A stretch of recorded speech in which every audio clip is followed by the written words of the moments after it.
یہی وہ مہینہ ہے جس میں رسولullah صلی اللہ علیہ وسلم کی ولادت باسعادت ہوئی۔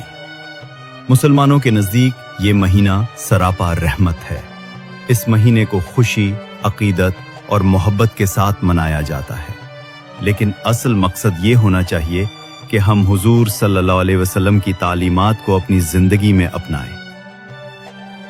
12 ربیع الاول عام طور پر آپ صلی اللہ علیہ وسلم کی ولادت کی تاریخ مانی جاتی ہے۔ مکہ مکرمہ میں قریش کی ایک معزز ترین شاخ بنو ہاشم میں آپ صلی اللہ علیہ وسلم پیدا ہوئے۔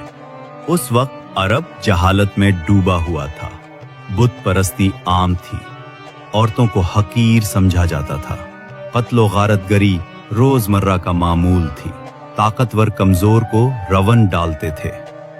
ایسے اندھیرے ماحول میں اللہ نے اپنے آخری رسول صلی اللہ علیہ وسلم کو بھیجا۔ آپ صلی اللہ علیہ وسلم کی ولادت کے وقت آسمان پر روشنی پھیلی، فارس کا آتش کدہ بجھ گیا، اور یہ سب نشانیاں دنیا میں ایک عظیم انقلاب کی آمد کی تھیں۔ حضور صلی اللہ علیہ وسلم کی ولادت کے چند ماہ بعد ہی آپ کے والد حضرت عبداللہ کا انتقال ہو چکا تھا، اور 6 سال کی عمر میں آپ کی والدہ حضرت آمنہ بھی اس دنیا سے رخصت ہو گئیں۔ یتیمی کا غم بہت جلد آپ کی زندگی کا حصہ بن گیا۔ آپ کی پرورش پہلے دادا عبد المطلب نے کی، پھر چچا ابو طالب نے ذمہ داری سنبھالی۔ بچپن ہی سے آپ صلی اللہ علیہ وسلم کی طبیعت میں بردباری، سچائی، نرمی اور غیر معمولی اخلاق نمایاں تھے۔ جوانی کے دور میں بھی آپ صلی اللہ علیہ وسلم اپنی ایمانداری کے سبب مشہور ہو گئے۔ تجارت میں آپ کی دیانت کا چرچا دور دور تک پہنچا۔ لوگ آپ کو الصادق، سچ بولنے والا، اور الامین، امانت دار کہنے لگے۔ آپ کے اسی اخلاق اور کردار سے متاثر ہو کر ایک مالدار اور شریف خاتون حضرت خدیجہ نے آپ کو نکاح کا پیغام بھیجا۔ شادی کے بعد زندگی سکون سے گزری، لیکن آپ صلی اللہ علیہ وسلم کے دل میں ہمیشہ یہ سوال رہا کہ اصل حقیقت کیا ہے، انسان کا مقصد حیات کیا ہے۔ اسے آپ صلی اللہ علیہ وسلم اکثر غار حرا میں جا کر اللہ کی عبادت اور غور و فکر کرتے۔ 40 سال کی عمر کو پہنچنے پر ایک رات فرشتہ جبرائیل تشریف لائے اور فرمایا، اقرا بسم ربک الذی خلق، پڑھو اپنے رب کے نام سے جس نے سب کچھ پیدا کیا۔ یہی وحی کی پہلی آیت تھی۔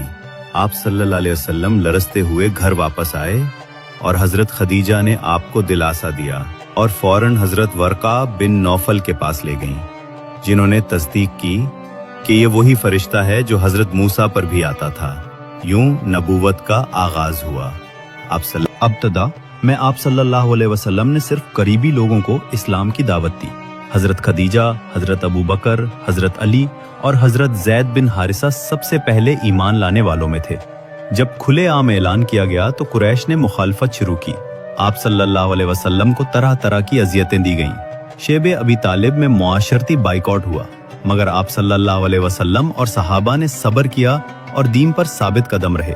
جب مکے میں ظلم بڑھ گیا تو آپ صلی اللہ علیہ وسلم طائف گئے تاکہ وہاں کے سرداروں کو دعوت دیں، لیکن انہوں نے آپ صلی اللہ علیہ وسلم کو ستایا اور پتھر مارے۔ آپ صلی اللہ علیہ وسلم زخمی ہو گئے، لیکن پھر بھی بددعا نہ دی، بلکہ فرمایا، اے اللہ ان کو ہدایت دے کہ یہ نہیں جانتے۔ یہی نبی صلی اللہ علیہ وسلم کا بلند اخلاق تھا۔ اس دکھ اور آزمائش کے دور میں اللہ نے آپ صلی اللہ علیہ وسلم کو معراج عطا کی۔ آپ صلی اللہ علیہ وسلم کو راتوں رات مسجد حرام سے مسجد اقصی اور پھر آسمانوں کی سیر کرائی گئی۔ آپ صلی اللہ علیہ وسلم نے جنت اور دوزخ کے مناظر دیکھے اور اللہ تعالیٰ سے ہم کلام ہوئے۔ اسی سفر میں نماز کا تحفہ دیا گیا۔ 13 سال کی سخت محنت کے بعد اللہ نے ہجرت کا حکم دیا۔ آپ صلی اللہ علیہ وسلم حضرت ابو بکر کے ساتھ غار تھور میں چھپے اور پھر مدینہ کی طرف روانہ ہوئے۔ مدینہ پہنچ کر مسلمانوں نے خوشی سے آپ کا استقبال کیا۔ یہاں آپ صلی اللہ علیہ وسلم نے مسجد نبوی تعمیر کی اور مہاجرین اور انصار کو بھائی بھائی بنایا۔ مدینہ میں اسلام کو بچانے کے لیے کئی جنگیں لڑنی پڑیں۔ بدر میں کمزور لشکر کے باوجود اللہ نے مسلمانوں کو فتح دی۔ احد میں صبر کا سبق ملا۔ خندق میں اتحاد کی طاقت سامنے آئی۔ آپ صلی اللہ علیہ وسلم نے ہر جنگ میں دفاع کیا،